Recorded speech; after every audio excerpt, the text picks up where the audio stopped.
I'm 73 years old, and there's something I need to tell you before you make the same mistake I did. It's not about money. It's not about success. And it's not something anyone ever sat me down and explained. I learned it slowly, painfully, and much later than I should have. Most people think getting older teaches you new things. That's not true.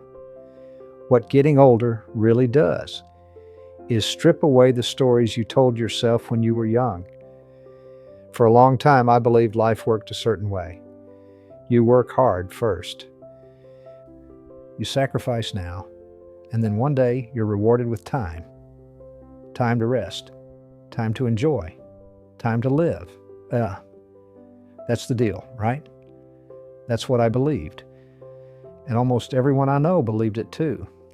I grew up watching adults rush through their days, always tired, always busy, always saying the same thing. Things will slow down eventually. So I built my life the same way. Busy mornings, sauce, full calendars, always somewhere to be. Best, I told myself I was being responsible. But here's what no one tells you when you're young. Busy feels productive, even when it's empty. Years passed like that, and nothing felt wrong enough to stop. That's how it gets you. There's no dramatic moment, no alarm bell, just days blending together. Then one afternoon, when I was already in my 60s, something small happened. So small I almost ignored it. I was cleaning out a drawer in my office.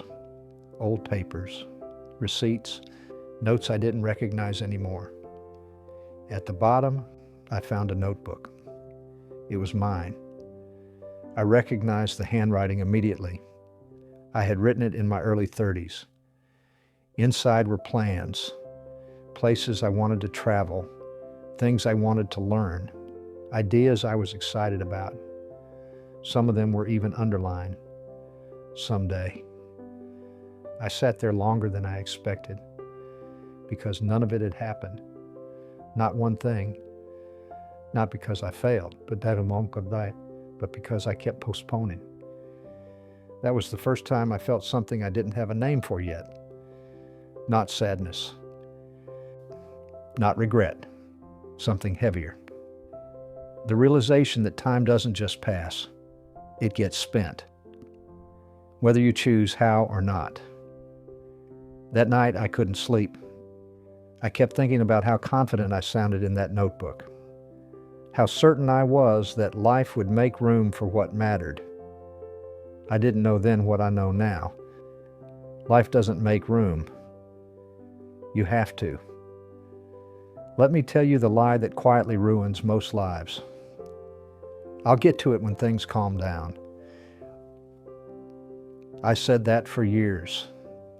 When work slows down, when the kids are older, when I'm more secure, when I have fewer responsibilities. But life doesn't calm down. It replaces one urgency with another. And the problem isn't that you're busy. The problem is that you get used to living in delay. You postpone joy. You postpone connection. You postpone yourself. And it feels reasonable. Until one day it doesn't. I remember standing at a birthday party, my own. 70 candles. People smiling, laughing. And I felt strangely distant. Like I was watching my life instead of living inside it. Someone asked me what I wanted for my birthday. I didn't know how to answer. That question had never mattered before. I had spent so many years doing what was expected that I forgot how to ask myself what I wanted. That scared me. Because if you don't choose your life, someone else does. Usually quietly, usually slowly. I used to believe success was about accumulation. More achievements, more recognition, more security. And yes, those things feel good for a moment. But then they fade, and and you're left with the same questions, only older. I watched people around me reach milestones they chased for decades. Retirement, status, financial freedom. And instead of relief, many of them felt lost because no one told them that goals are easier to chase than meaning. Meaning requires attention, presence. And presence is uncomfortable when you've been avoiding it for years. One of the hardest lessons I learned is this: your regrets won't be loud at first. They'll whisper. They'll show up as small thoughts you push away. You should call them. You should go. You should slow down. And because nothing bad happens immediately, you ignore them until those whispers grow into something heavier. Absence. I missed moments I can't describe without feeling it in my chest. Not because I didn't care, but because I assumed that there would be more chances. There aren't always more chances. That's the part people avoid saying out loud. Relationships don't pause while you're busy. Parents age. Friends drift. Children grow up while you're distracted. And love doesn't wait patiently. It moves on if you don't show up. I remember a neighbor I used to see every morning. We'd wave. We always said we'd talk one of these days. One winter, his house went quiet. I found out later he had passed away. I couldn't remember a single real conversation we'd ever had.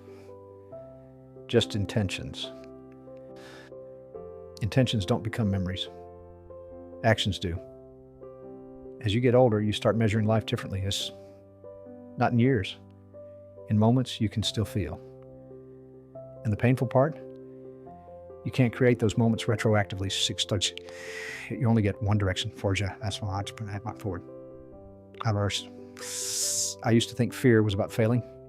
Now I know better. Fear is about choosing. Because choosing means closing other doors. Listen, so people stay undecided.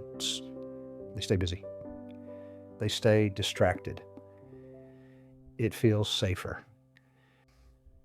But indecision has a cost. It costs time. And time is the one thing you never get refunded. Here's something I wish someone had told me when I was young. Your life doesn't change all at once. It changes quietly. Through habits. Through priorities.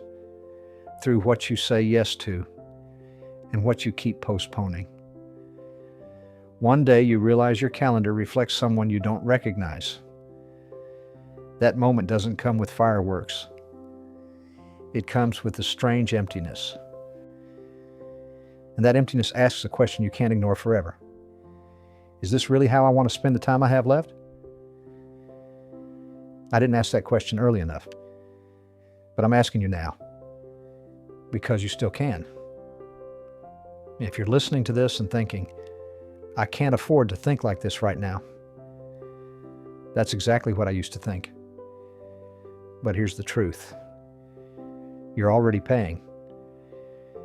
You're paying with exhaustion, with disconnection, with days that blur together. The cost just isn't obvious yet. The shift didn't happen overnight for me. It started with small decisions. I stopped filling every silence. I stopped saying yes automatically. I started paying attention to how things felt instead of how they looked. Some people didn't like the change. That's okay. Not everyone can come with you. And that's another lesson that hurts at first. Choosing your life means disappointing some people. But not choosing it means disappointing yourself. As I slowed down, something unexpected happened. Time felt different. Longer. Richer. Moments stopped rushing past me. I noticed things I hadn't seen in years. Morning light, conversations that didn't need an ending, the sound of laughter without urgency. This is what no one tells you. You don't need more time. You need fewer distractions. I look at younger people now and I recognize myself. The tension, the pressure, the constant feeling of being behind.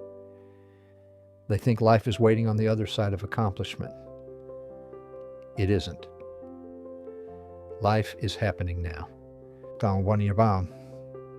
Quietly. While you're busy preparing for later. If I could speak to my younger self, I wouldn't lecture him. I'd ask him one question. What are you afraid will happen if you slow down? Because that's where the real answer lives. I'm not telling you to abandon responsibility. I'm telling you to stop confusing motion with meaning.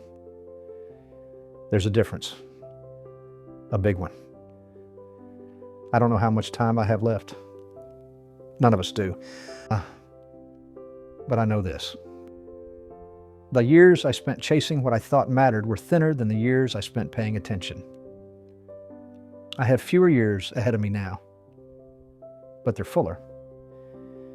And that's the irony no one warns you about.